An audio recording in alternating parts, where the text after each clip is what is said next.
வணக்கம் நண்பர்களே. TNPSC group 1 mains examination expected questions இதை நம்ம சேனலில் டிஸ்கஸ் பண்ணிட்டு வரோம். இந்த வீடியோவில் நாம் டிஸ்கஸ் பண்ண போகிற கொஷின் யூனிஃபார்ம் சிவில் கோட், பொது சிவில் சட்டம் சம்மந்தமானது.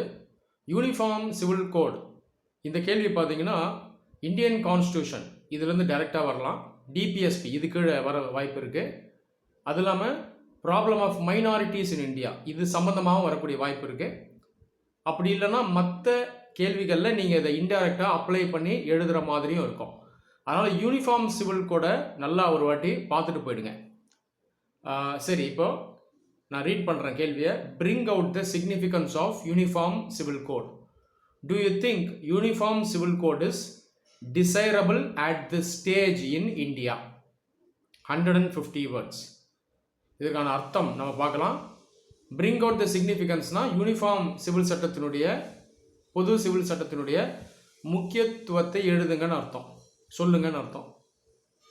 இந்தியாவில் இப்போதைக்கு யூனிஃபார்ம் சிவில் கோடு தேவையா இல்லையா? ஓகேவா, இதுதான் நம்ம ஆய்வு பண்ணி எழுதணும். ஆன்சரை எப்படி ஸ்ட்ரக்சர் பண்ணலான்னு பார்த்தீங்கன்னா first subheading uniform civil code, இதை சப்ஹெட்டிங்காக எழுதுங்க. இதுதான் இன்ட்ரடக்ஷன். ஸோ இதில் யூனிஃபார்ம் சிவில் கோட் பற்றி ப்ரீஃபாக சொல்லணும், கான்செப்ட் எழுதியிருக்கணும், ஆர்டிகல்ஸ் அது இல்லாமல் ஒரு சில ஃபேக்ட்ஸை உள்ளே எழுதியிருக்கணும். அடுத்த சப்ஹெட்டிங் இஸ் இட் டிசைரபிள், தேவையா, இது அடுத்த சப்ஹெட்டிங்கில் எழுதுங்க. ஸோ சிம்பிளாக இந்த மாதிரி ஸ்ட்ரக்சர் பண்ணிக்கோங்க. கன்க்ளூஷன் செப்பரேட்டாக எழுத வேணாம். ஏன்னா அந்த சப்ஹெட்டிங்கே பார்த்தீங்கன்னா இதிலே வியூவை நீங்கள் எழுத தான் போகிறீங்க. அப்போ கன்க்ளூஷன்றதை செப்பரேட்டாக எழுத வேணாம். அப்படி எழுதணும் அப்படின்னு நினச்சிங்கன்னா கடைசியாக ஒரு 2 லைன் இல்லை 3 லைனில் எழுதுங்க. பட் இன் எனி கேஸ் இந்த சப்ஹெட்டிங்குள்ளேயே அது வந்துடும். சரி, இப்போ first subheading uniform civil code, இதை பற்றி எழுதணும். ஒரு 8 லைனுக்கு எழுதுனா நமக்கு சரியாக இருக்கும், அப்ராக்சிமேட்டாக சொல்கிறேன். ஸோ முதல்ல யூனிஃபார்ம் சிவில் சட்டம் அப்படிங்கிறது என்னங்கிறது சொல்லுங்கள். ஆர்டிக்கல் 44 இது யூனிஃபார்ம் சிவில் கோடை பற்றி சொல்லுது. இதில் நம்ம இந்தியன் கான்ஸ்டியூஷனில் uniform civil code directive principles of state policy DPSP இது கீழே வருது. ஓகேங்களா, இதை ப்ரீஃபாக சொல்லுங்கள். அந்த ஃபேக்ட் ஆர்டிக்கல் இதை எழுதியிருக்கணும். அடுத்தது இதனுடைய கான்செப்ட் எழுதுங்க. இந்த யூனிஃபார்ம் சிவில் கோட் அப்படிங்கிறது என்ன? இந்தியா பொறுத்த வரைக்கும் கிரிமினல் லாஸ் இது எல்லாருக்கும் யூனிஃபார்ம் தான். இது பாகுபாடு கிடையாது. ஒருத்தர் எந்த ரிலிஜனை சேர்ந்தவராக இருந்தாலும் கிரைம் பண்ணுறாங்கன்னா குற்றத்துக்கு தண்டனை ஒன்று தான்.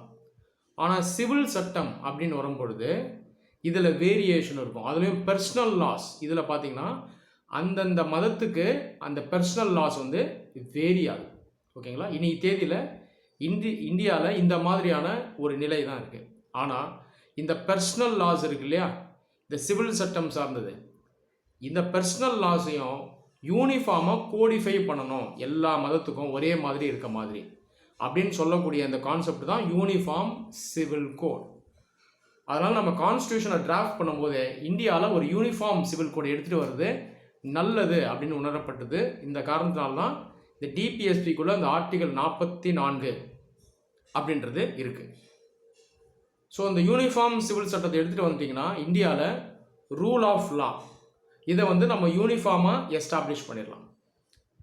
இப்போதைக்கு இருக்கக்கூடிய நிலையில் பார்த்தீங்கன்னா ஒரு மதத்தை சார்ந்தவங்க இருக்கும், பர்சனல் லாஸ் வேரி ஆகும், வித்தியாசமாக இருக்கும். உதாரணத்துக்கு ஹிந்துசம், கிறிஸ்டியானிட்டி, இஸ்லாம், பார்சிஸ், ஜெயின்ஸ், சீக்ஸ், புத்திஸ்ட் இவங்களுக்கெல்லாம் பார்த்தீங்கன்னா செப்பரேட்டாக அந்த பர்சனல் லா இருக்கும். பர்சனல் லா முக்கியமாக எதை சார்ந்து வரும்னு பார்த்தீங்கன்னா மேரேஜ், டிவோர்ஸ், இன்ஹெரிட்டன்ஸ், சேரிட்டி இது சம்மந்தமானது தான் இந்த பர்சனல் லாஸ் அப்படின்னு சொல்கிறது. உதாரணத்துக்கு ஒரு மதத்துக்கும் பார்த்தீங்கன்னா அந்த மேரேஜ் ஆக்ட் இருக்கும், Christian marriage act, Hindu marriage act அப்படின்னு இருக்கும். ஓகேவா, அதே போல் ஸ்பெஷல் மேரேஜ் ஆக்ட் அப்படின்றது ஒரு செக்யூலர் ஆக்ட்.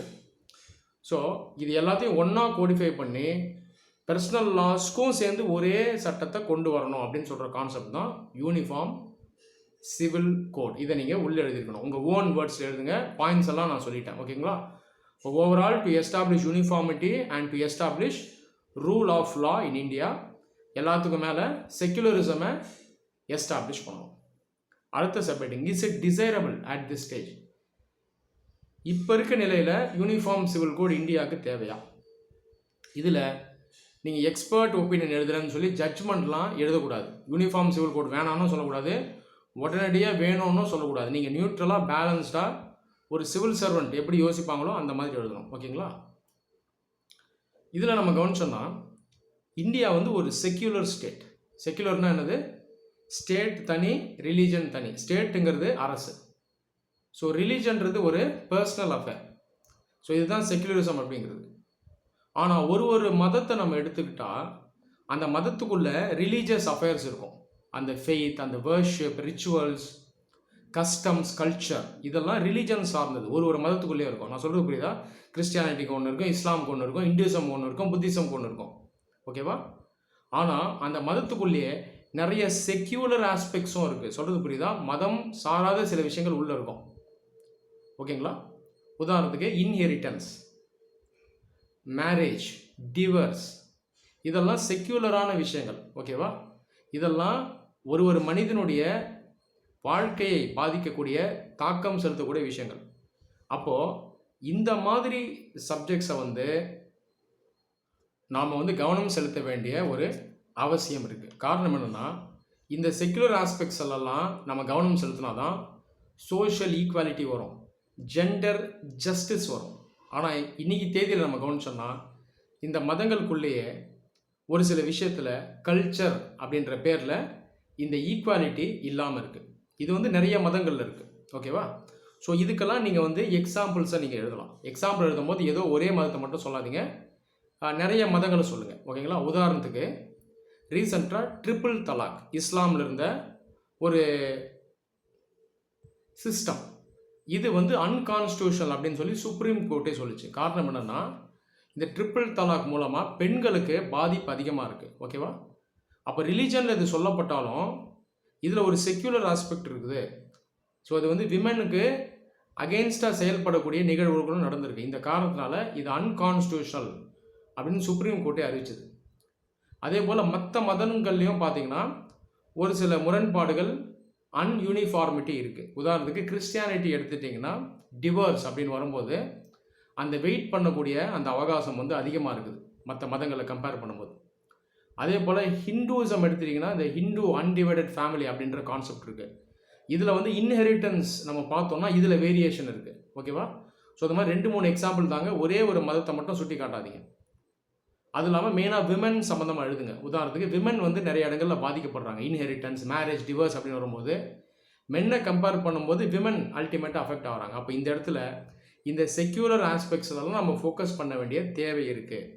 ஸோ இந்த இடத்துல நீங்கள் என்ன சுட்டி காட்டணும்னா, அப்போ ஒரு சில இடங்களில் கண்டிப்பாக யூனிஃபார்ம் சிவில் கோடை எடுத்துகிட்டு வர வேண்டிய அந்த தேவை இருக்குது. அப்படின்னா அட்லீஸ்ட் அதை பற்றி நம்ம இப்போ பேசி ஆக வேண்டும் அப்படின்ற நிலைமை இருக்குது அப்படின்றது சொல்லுங்கள். அதுக்கப்புறம் லாஸ்ட்டாக இப்பயே எடுத்துகிட்டு வரலாமா அப்படின்றதுக்கு ஆன்சர் பண்ணுங்கள்.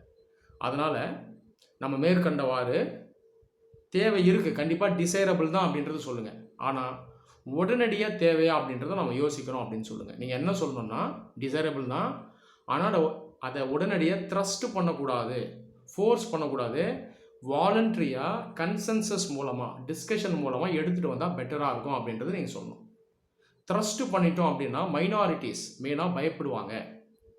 ஏன்னா அவங்களுக்கு ஜென்ரலாக ஒரு ஃபியர் சைக்காசிஸ் இருக்கும். அவங்களுடைய கல்ச்சர் பாதிக்கப்படும், அவங்களுடைய ரிலீஜன் பாதிக்கப்படும், லாங்குவேஜ் பாதிக்கப்படும், ஒரு பயம் கொஞ்சம் இருக்கும். அதனால் இதை திடுத்துப்புன்னு ஃபோர்ஸ் பண்ணக்கூடாது, கன்சென்சஸ் மூலமாக, விருப்பம் மூலமாக எடுத்துகிட்டு வரணும் அப்படின்னு சொல்லுங்கள். ஓகேவா? இதுக்கு வந்து அந்தந்த ரிலீஜனை சேர்ந்த லீடர்ஸ் இவங்களுமே ஹெல்ப்ஃபுல்லாக இருக்கணும். இவங்களும் முன் வந்து டிஸ்கஸ் பண்ணணும். இதில் வந்து பாலிடிக்ஸ் யாரும் பண்ணக்கூடாது. ஓகேங்களா? மெஜாரிட்டி ரிலீஜனாக இருக்கட்டும், மைனாரிட்டிஸாக இருக்கட்டும், இதில் பாலிடிக்ஸ் இருக்கக்கூடாது அப்படின்னு அழகாக சொல்லி முடிங்க. நடுவில் கொஞ்சம் மேற்கோள் காட்டலாம். உதாரணத்துக்கு லா கமிஷன் இது என்ன சொல்லுச்சு அப்படின்னு பார்த்தீங்கன்னா, uniform civil code is neither desirable nor necessary அப்படின்னு சொல்லிச்சு. அதாவது என்ன சொல்லுதுன்னா, இது தேவையே இல்லை, இது வேண்டாம் அப்படின்னு சொல்லிச்சு. ஓகேங்களா? இந்த மாதிரி மேற்கோளை வச்சு எழுதுங்க. அதுக்குன்னு லா கமிஷன் சொன்னதே நீங்கள் சொல்லணும்னு அவசியம் இல்லை.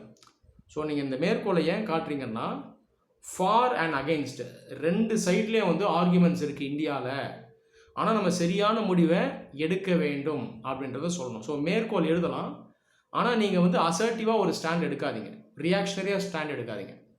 ஓகேவா? அதனால் உங்கள் ஸ்டாண்ட் எப்படி இருக்கணும்னா, desirable but not immediately, but in future it is desirable அப்படின்னு சொல்லி உங்கள் ஆன்சரை முடிங்க. இந்த அனாலிசிஸ் உங்கள் எல்லாருக்குமே ஹெல்ப்ஃபுல்லாக இருந்திருக்கும்னு நம்புகிறேன். நன்றி.